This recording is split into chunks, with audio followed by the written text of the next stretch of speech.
네, 쿠팡 부천 물류센터발 코로나19 확산세가 좀 심각한 것 같습니다. 바로 이 점을 고려해서 정부가 오늘부터 6월 14일까지 수도권 방역을 강화하기로 했고요. 그래도 상황이 잡히지 않으면 사회적 거리 두기로 돌아갈 수도 있다. 이렇게 예고를 했는데요. 자, 문제 이분 연결해서 좀 자세히 짚어보도록 하겠습니다. 이재가 한림대 강남성심병원 감염내과 교수 전화로 만나봅니다. 나와 계시죠, 교수님? 예, 안녕하세요. 네. 그냥 일단 거두절미하고요. 상황이 어느 정도로 심각하다고 봐야 되는 걸까요? 일단 이제 이태원의 발병 고리가 이제 연결되다가 네. 다시 이태원 수준만큼의 큰 이제 집단 발병이 벌어진 거거든요. 네. 그러니까 일단 저희가 제일 걱정해서 연쇄적인 그런 감염의 고리가 다시 생긴 부분이고 또 이번에 파장 자체가 이태원 이후에 벌어졌던 그 상황이 다시 한번 증폭돼서 2, 3주 이상 네. 이 여파가 계속 지속될 거기 때문에 예. 그러니까 이런 부분을 역학조사하는 질병관리본부나 이런 입장에서 상당히 이제 부담이 되는 수준 정도로 이제 이미 일이 커진 상황들이 된 거죠. 네. 그리고 이게 수도권이다 보니까 이게 수도권 내에서의 그런 밀접한 여러 가지 그 접촉들로 인해서 또 추가적인 환자들이 발생할 수 있는 그런 지역사회 발병의 그런 또 시작이 될 수 있다는 부분 때문에 저희가 상당히 우려하고 있습니다. 일단 지금 이게 쿠팡이 배송업체라는 점에서 두 갈래를 좀 나눠서 질문을 드려야 될 것 같은데요. 어제 보면은 뭐 이제 모자 이런 데서도 이제 바이러스가 검출이 됐다는 보도가 있었거든요.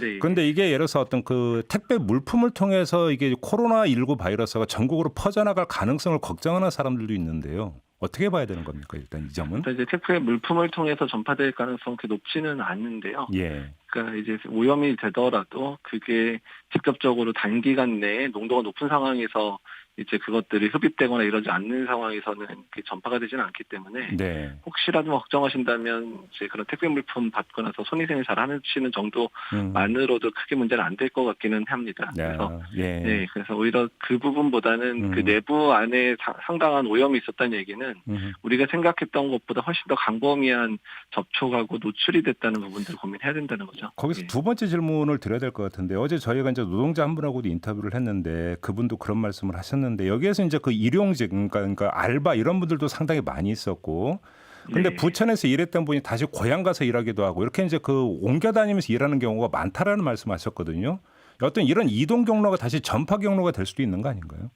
네, 그렇습니다. 그러니까 저희가 이제 우려하는 부분이 그거고요. 예. 그러니까 부천 안에서의 강범위하게 환경도 오염돼 있었고 네. 또 강범위하게 밀접 접촉들이 분명히 일어났었기 때문에 집단 발병을 한 건데 네. 여기서 일하시는 분들 중에서 그 쿠팡 안에서만 일하시는 분들이 아니라 쿠팡 내에서도 이동이 있었지만 또한 일용직 노동자들의 일부 같은 경우는 다른 직장 가지면서 주말에 아르바이트처럼 하고 이런 분들 상당히 많았단 말이에요. 그러게요. 그래서 그런 분들이 이제 본인의 직장이나 본인이 일하는 다른 곳에서 이제 전파를 할 수 있는 그런 상황들도 상당하게 지금 우려되는 부분들이 보고되고 있기 때문에 네. 그러니까 앞으로 그런 집단 발병의 고리들이 몇 군데서 더 발생할 수 있다는 거죠.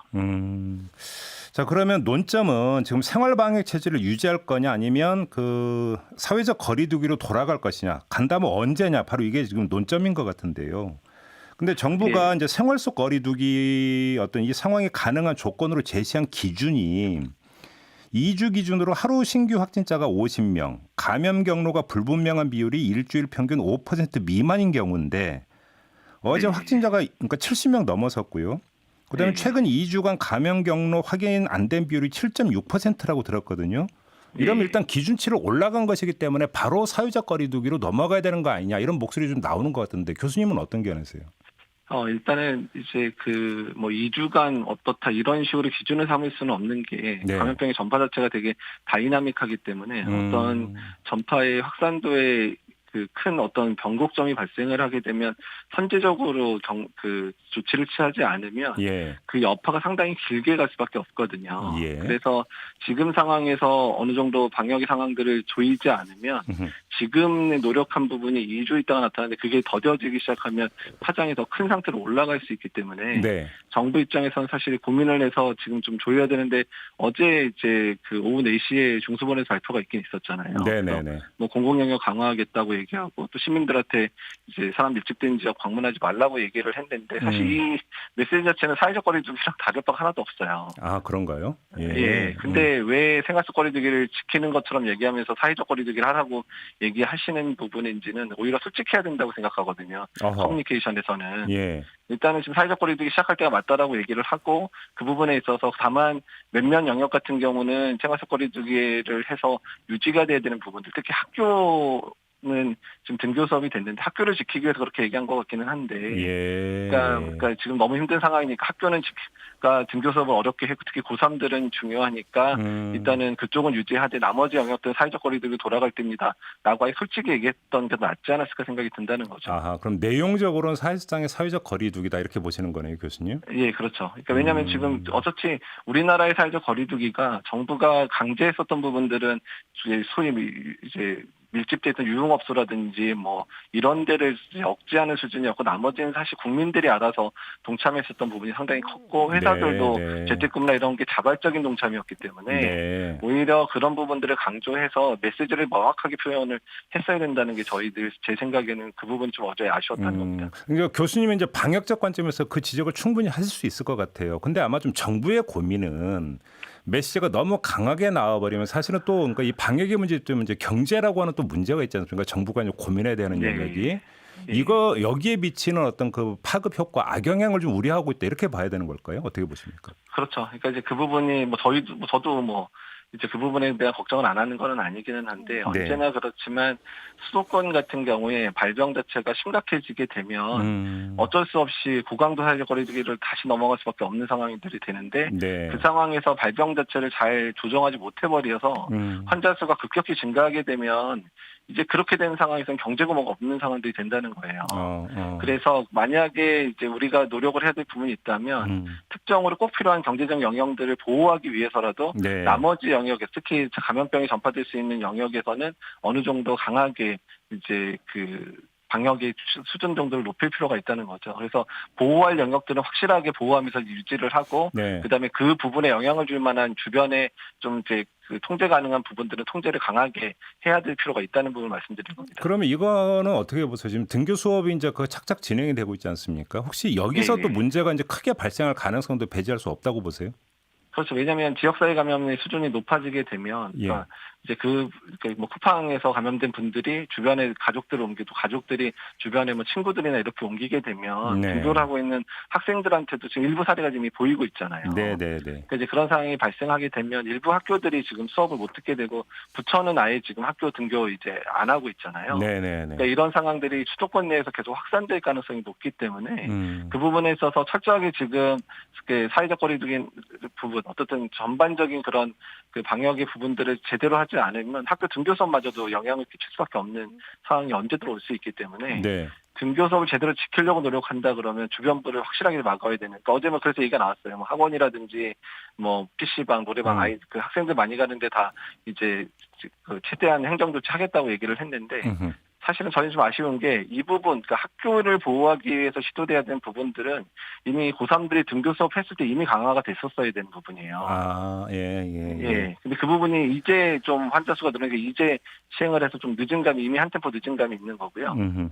예, 그래서 일단은 어떻든 간에 그 부분 학교를 보호하기 위한 측면들을 강화시켜야 되는 거고 또한 그 쿠팡발로 해서 이제 젊은 분들이 많이 확산시킬 수 있는 그런 영역들에 있어서는 어떻든 사회적 거리두기 부분, 특히 사람이 많이 모일 수 있는 식당이라든지 주점, 유흥업소 뭐 이런 데들에 대한 그 방문을 자제하도록 하든지 그 부분이 만약 안 된다면 그쪽을 아예 이제 좀 행정적인 명령을 내려서 일단은 여러 가지 조치들에서 사람들이 밀집할 수 있지 않게 하는 방법들을 만들어서 접근해야 된다는 얘기죠. 그러면 교수님 말씀을 좀 정리를 하면 만에 하나라도 공식적으로 사회적 거리두기로 만약에 돌아간다면 그 이야기는 곧 등교 수업도 중단 이게 같이 가야 된다는 말씀이신 거죠, 정리를 하면? 이제 그 정도 수준 되면 사실 등교 수업마저도 못하게 될 상황이고요. 사회적 거리두기 때 사실 등교 수업 못했거든요. 그렇죠. 예, 근데 사회적 거리두기의 가장 핵심이고 가장 큰 영향력을 끼칠 수 있는 게 등교 수업이기 때문에 그러니까 만약에 정말 등교 수업을 지키려는 목적에서 그 생활 속 거리두기를 유지한다라고 표현을 만약에 발표한 거라면 솔직해야 된다는 얘기예요. 알겠습니다. 그러니까, 그나저나 교수님 코로나19 뭐가 이렇게 그 독하고 질기고 이렇게 고약해요? 이 바이러스는? 그러니까 이게 문제는 그러니까 이 바이러스 자체의 특성 자체가 아주 그 전파력이 높다는 거, 그리고 네. 조용한 감염이라고 하는 무증상 뒤에서의 감염, 또 무증상 감염자도 상당수가 있기 때문에 네. 지역사회 내에서 발병 자체가 완전히 떨어졌다는 것을 증명할 수 있는 그런 감시 체계가 별로 없는 게 문제인 겁니다. 그 교수님께서 게임 체인저를 언급하셨는데 어떤 뜻으로 하신 말씀이세요? 그러니까 일단 이런 유행의 상황, 이런 조용한 전파가 확산돼서 지역사회 내 모니터링이 쉽지 않은 병이라 그러면 네. 어쩔 수 없이 아주 효과적인 백신이 나와서 그 효과적인 백신을 통해서 예방하지 않고서는 전파 자체 확산이 너무 어려운 질병이라는 거예요. 결국 그 뜻인 그래서 거죠. 예. 그러면 예. 관련해서 요 질문 좀 드릴게요. 지금 우리 당국이 렘데시비르 네. 이걸 국내 공식 치료제가 될 수도 있다라는 이야기가 어제부터 좀 나오고 있던데 어떻게 전망을 하세요? 지금 상황에서는 어떻든 효과가 있을 만한 약들은 당연히 정부에서 확보를 해야 되고요. 네. 그리고 그런 환자한테 분명히 당연히 투여가 돼야 됩니다. 지금 여러 임상 연구를 통해서 효과가 증명된 약은 렘데시비르밖에 없어요. 유일하게.